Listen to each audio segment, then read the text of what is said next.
RDC, tout savoir sur l'attaque et la prise de Goma par le M23 et l'armée rwandaise. De grandes parties de Goma sont maintenant sous le contrôle du M23 et de ses alliés des RDF. Cette attaque sera probablement considérée, dans 20 ans, comme un point d'inflexion majeur dans l'histoire du conflit congolais. C'est la 5e fois que la ville est aux mains d'une rébellion soutenue par le Rwanda au cours des 3 dernières décennies. Les 2 premières fois, en 1996 et 1998, ont eu lieu pendant les grandes guerres du Congo, lorsque le Rwanda était entré officiellement chez son voisin. À l'époque, il bénéficiait de la sympathie de nombreux membres de la communauté internationale, car il affirmait que son seul objectif était de se défendre contre les milices qui avaient perpétré le génocide en 1994. Depuis la fin de ces guerres en 2003, le Rwanda n'est jamais intervenu officiellement, se contentant de soutenir des groupes clandestinement. En octobre 2008, le CNDP, également dirigé par des Tutsis congolais, s'est battu jusqu'aux portes de Goma, faisant fuir l'armée. En novembre 2012, le mouvement du 23 mars, M23, issu des restes du Congrès national pour la défense du peuple, CNDP, et bénéficiant d'un soutien rwandais, a pris et tenu Goma pendant une semaine. Depuis, le monde a changé. Ces 2 attaques contre Goma ont marqué le début de la fin des rébellions soutenues par le Rwanda, les donateurs ayant fait pression sur le Rwanda pour qu'il débranche la machine. Aujourd'hui, les puissances occidentales semblent moins disposées à utiliser leur influence considérable sur le Rwanda pour forcer un compromis. Alors que le Rwanda bénéficiait déjà de la sympathie des dirigeants occidentaux en raison du génocide, il est aujourd'hui en mesure de répondre aux intérêts financiers et stratégiques de ces pays, ainsi qu'à ceux de pays africains, et à utiliser son poids diplomatique considérable pour nouer des relations dans le monde entier. Tout ceci suggère qu'en l'absence d'un changement rapide et radical de la pression des donateurs sur le Rwanda, le M23 et ses soutiens rwandais sont à Goma pour y rester, et que leur occupation pourrait durer des mois, voire des années. Comment en sommes-nous arrivés là? Rwanda, se rendre utile. Contrairement au cycle d'escalade précédent, l'intervention du Rwanda n'a pas suscité de réaction négative de la part des donateurs, du moins jusqu'à présent. Si la dépendance du Rwanda à leur égard a diminué ces dernières années, les subventions étrangères représentent toujours 13% de son budget. La Banque mondiale estime que l'aide totale de ces dernières années représentait l'équivalent de 25 à 40% de ses recettes. Une grande partie de cette aide ne transite pas par le budget national, d'où l'écart. Actuellement, il reçoit environ 1,3 milliard de dollars d'aide, son budget total est légèrement supérieur à 4 milliards de dollars. Plus important encore, le Rwanda dépend énormément de sa réputation de pays stable et pacifique. Le tourisme devrait lui rapporter 660 millions de dollars en 2024 et il s'est positionné comme un centre de conférences majeur, accueillant plus de 150 événements en 2023, qui lui ont rapporté 91 millions de dollars.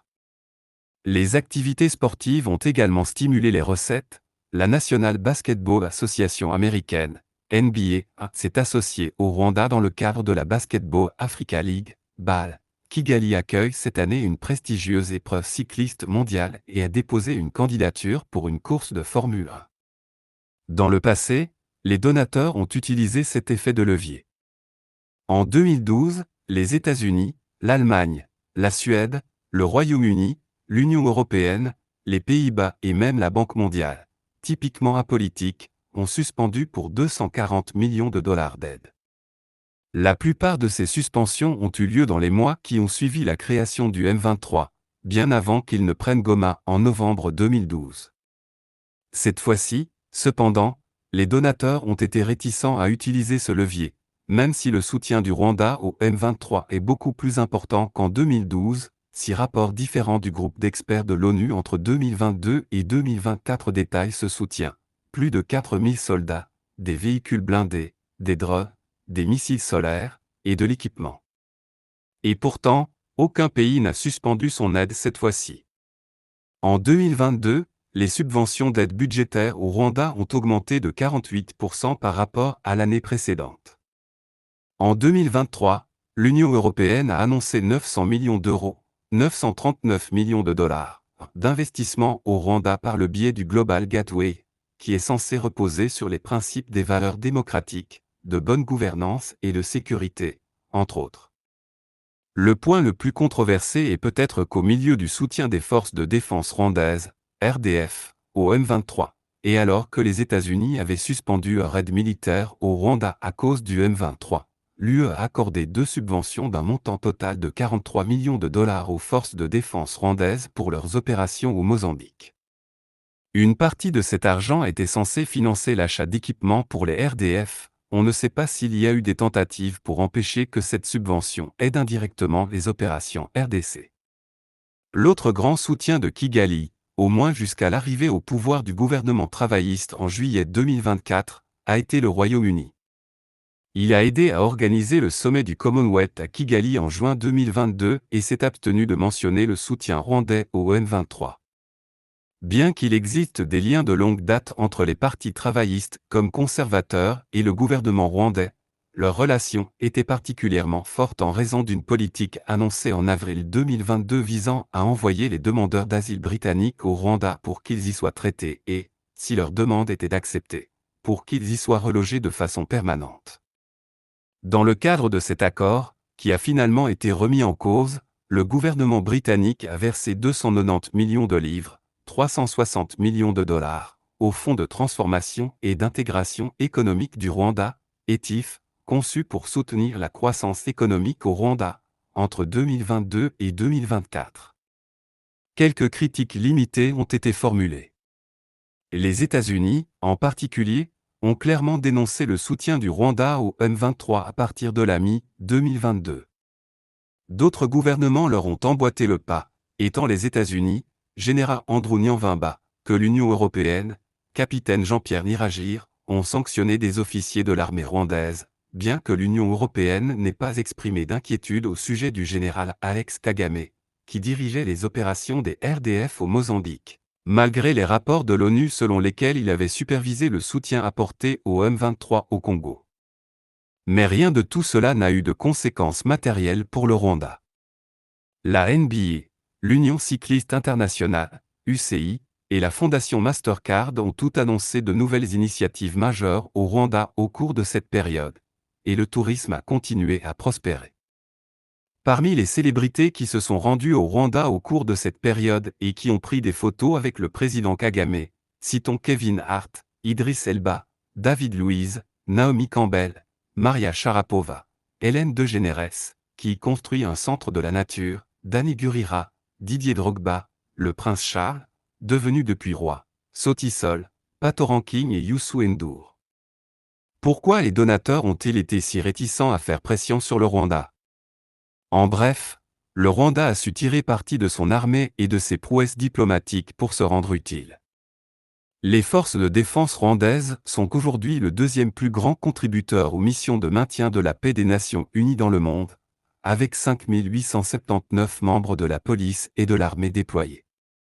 Cela apporte des devises. L'ONU a payé 150 millions de dollars en 2024 pour ces déploiements, soit presque l'équivalent du budget militaire du pays, ainsi qu'un effet de levier. Il est frappant de constater que le secrétaire général de l'ONU, Antonio Guterres, ainsi que son représentant spécial en RDC, n'ont presque jamais mentionné explicitement que le Rwanda soutenait le M23, la déclaration faite après l'attaque de Goma, où 17 soldats de la MONUSCO et 5 migrants de la mission militaire de la SAC ont trouvé la mort, a été une exception. Le Rwanda a également déployé des troupes dans le cadre de missions bilatérales en République centrafricaine, RCA, et au Mozambique, où il dispose au total d'environ 6 000 hommes. En RCA, les États-Unis et la France ont considéré ces troupes comme un contrepoids bienvenu aux troupes Wagner, aujourd'hui appelées Africa Corps, déployées sur place. Au Mozambique, elles ont été très efficaces pour repousser les militants islamistes dans la province de Cabo Delgado, où Total Energies, la plus grande entreprise française en termes de chiffre d'affaires, a un projet gazier de 20 milliards de dollars. Malgré sa petite taille, le Rwanda se distingue également sur le plan diplomatique, comme en témoigne l'accord conclu avec le Royaume-Uni au sujet des demandeurs d'asile. Des Rwandais sont actuellement à la tête de l'Organisation internationale de la francophonie, à la direction exécutive de la Commission économique des Nations unies pour l'Afrique, à la présidence adjointe de la Commission de l'Union africaine, à la tête de la mission de maintien de la paix des Nations unies en République centrafricaine et à la vice-présidence du Fonds international de développement agricole, pour n'en citer que quelques-uns. Ils sont actifs et bien organisés au Conseil de sécurité de l'ONU, ainsi qu'à l'Union africaine. Par exemple, pendant longtemps, ils ont réussi à influencer ce que l'on appelle la 3+, c'est-à-dire les 3 pays africains membres du Conseil de sécurité, à savoir la Sierra Leone, l'Algérie, la Somalie et la Guyane, de s'opposer à toute mention explicite du Rwanda dans les déclarations et résolutions du Conseil de sécurité des Nations unies.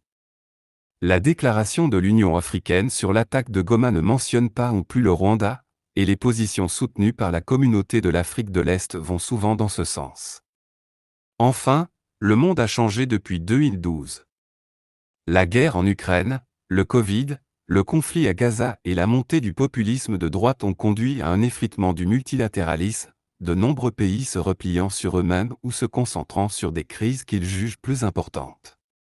Pour des pays comme la France, qui retire ses déploiements militaires en Afrique, il est utile d'avoir des alliés comme le Rwanda sur lesquels ils peuvent compter. Les États-Unis ne sont pas très différents.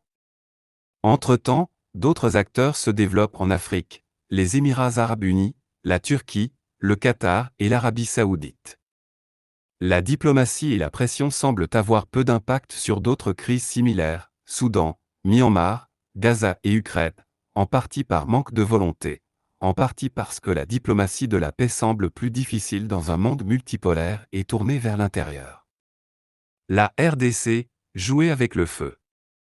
Le gouvernement rwandais a déclaré que la cause première du problème du M23 était la persistance des Forces démocratiques de libération du Rwanda, FDLR, dans l'est de la RDC et la discrimination à l'encontre des Tutsis congolais.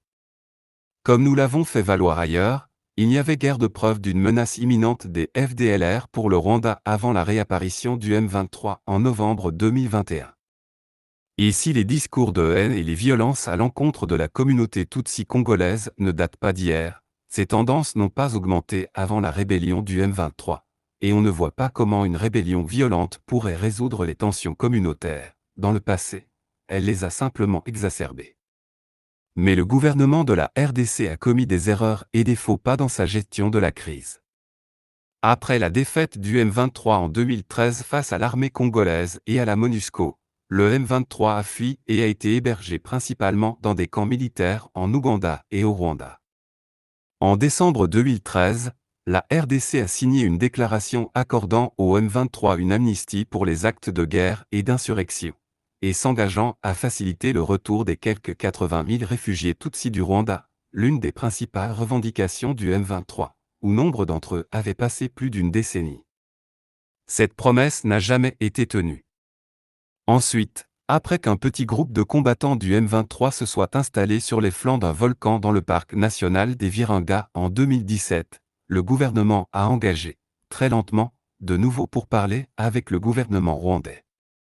En octobre 2019, les deux parties ont convenu d'une feuille de route qui lèverait les mandats d'arrêt contre les dirigeants du M23, libérerait leurs membres arrêtés pour insurrection et réintégrerait les personnes éligibles dans les FARC et le service des parcs nationaux.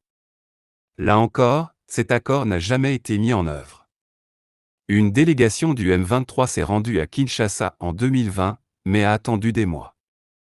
Enfin, en février 2021, le ministre de l'Intérieur a demandé des fonds pour accompagner leur processus de démobilisation. Là encore, il semble qu'il n'y ait pas eu de suivi. Puis, lorsque les combats ont commencé, l'armée congolaise a subi défaite sur défaite. Pendant des décennies, l'armée congolaise a souffert d'un manque de formation, d'équipement et d'infrastructures. Par ailleurs, le gouvernement a toujours fragmenté et sapé ses propres services de sécurité afin de mieux les contrôler et d'empêcher un coup d'État. Mobutu a créé des factions qui se chevauchaient et se faisaient concurrence, qu'il a montées les unes contre les autres tout en permettant aux officiers de s'enrichir grâce à l'extorsion et au détournement de fonds. Après l'éviction de Mobutu et la guerre qui s'en est suivie, 1996 à 2003, le gouvernement de Joseph Kabila, 2001 à 2018, a répété la logique de gouvernance de Mobutu. Kabila était parfaitement conscient de la menace que représentait l'armée pour lui, son père avait été assassiné par son propre garde du corps. De plus, il a dû faire face à l'intégration de ses anciens ennemis dans une nouvelle armée nationale au cours du processus de paix 2003 à 2006. Pour se prémunir contre un coup d'État, il était plus simple d'envoyer le gros des troupes dans l'Est rétif, de monter les commandants les uns contre les autres tout en leur permettant de s'enrichir.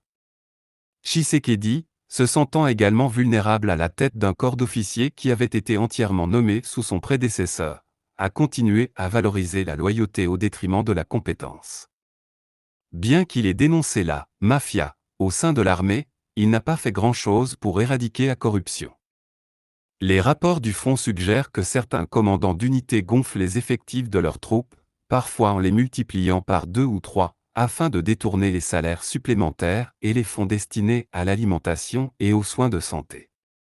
Il est souvent difficile de savoir qui est en charge des opérations, car les différentes chaînes de commandement se chevauchent et se concurrencent. Ces faiblesses ont conduit Tshisekedi, malgré une armée 10 fois plus importante que ses rivaux sur le champ de bataille, 120 000 FARC en total contre environ 8 000 à 10 000 RDF, M23, et un budget militaire qui a grimpé à plus d'1 milliard de dollars, à chercher des alliés. Il a obtenu le soutien des troupes burundaises et de la communauté de développement de l'Afrique australe, Afrique du Sud, Malawi et Tanzanie, et a recruté les sociétés de sécurité privées Agimira et Associatia Alf, Congo Protection pour assurer la formation et le soutien. En outre, et c'est peut-être le plus grave, il a intégré à l'armée des milices locales, dont la plupart recrutent en fonction de critères ethniques et non que peu de discipline ou d'entraînement. En 2022, le Parlement a adopté une loi créant une réserve armée de la défense, RAD, dans laquelle de nombreux Wazalandos des milices locales, dont certains opéraient depuis de nombreuses années, pouvaient être intégrés et recevoir un soutien. Cette mesure a eu un certain impact sur le champ de bataille, mais elle a exacerbé les problèmes de coordination et renforcé les groupes connus pour les abus qu'ils commettaient à l'encontre de la population locale. La même logique s'applique au FDLR, la rébellion rwandaise, tout comme lorsqu'elle a été confrontée à d'autres rébellions soutenues par le Rwanda. L'armée congolaise a de nouveau commencé à collaborer avec les FDLR, ce qui a permis au Rwanda d'affirmer qu'il s'agissait là de la véritable raison de son intervention. Que se passera-t-il ensuite ? Certaines choses sont claires. Le processus de paix de Luanda est très probablement mort ou sous assistance respiratoire. Au moment où j'écris ces lignes, le M23 et les RDF poursuivent leur progression sur la rive du lac Kivu, en direction de Bukavu. L'attaque de Goma sera une étape importante dans l'histoire du Congo. Il sera difficile pour les FARC et leurs alliés de lancer une attaque frontale contre le M23 maintenant qu'il occupe la ville. Elles ont perdu une quantité massive d'âmes et d'équipements, ainsi que des milliers de soldats qui sont morts ou ont été capturés. Il y aura également une réévaluation des hauts responsables militaires, en particulier du ministre de la Défense Guy Kabombo Modiemvita et du chef de la maison militaire Frank Ntamba. Il avait déjà remplacé de nombreux commandants de l'armée lors d'un remaniement en décembre 2024. Le gouvernement de Tshisekedi tentera probablement de rejeter la responsabilité du fiasco sur d'autres, les Rwandais bien sûr, mais aussi les partenaires internationaux. L'indignation s'est manifestée dans les rues de Kinshasa le 28 janvier, lorsque des ambassades étrangères ont été attaquées, parfois violemment, par des manifestants, probablement encouragés par des politiciens. Mais cette défaite risque de lui coûter cher sur le plan politique. Il se prépare déjà à une bataille pour modifier la Constitution, notamment pour lui permettre d'exercer un autre mandat après la fin de son mandat actuel en 2028. Il aura besoin de toute la popularité qu'il peut rassembler pour relever ce défi. La perte d'une partie du pays au profit d'une rébellion soutenue par le Rwanda pourrait déstabiliser sa coalition. La suite dépendra largement de la communauté internationale. Au moment où j'écris ces lignes, les gouvernements allemands et britanniques ont laissé entendre qu'ils pourraient réévaluer leur aide au Rwanda en raison de son implication au Congo. Pas de suspension ferme de l'aide, mais une réévaluation de leur position. Ces donateurs et entreprises étrangères devront décider s'ils peuvent continuer à faire des affaires et à fournir de l'aide à un pays qui a créé une crise humanitaire massive dans un pays voisin. C'est tout pour aujourd'hui. Notre question du jour est: Pensez-vous que la stratégie militaire de Félix Tshisekedi à l'est de la RDC est la meilleure solution pour restaurer la paix, ou faudrait-il privilégier une approche diplomatique plus inclusive? Laissez-nous vos commentaires en bas, ne manquez pas de vous abonner et de partager la vidéo. Merci et à la prochaine.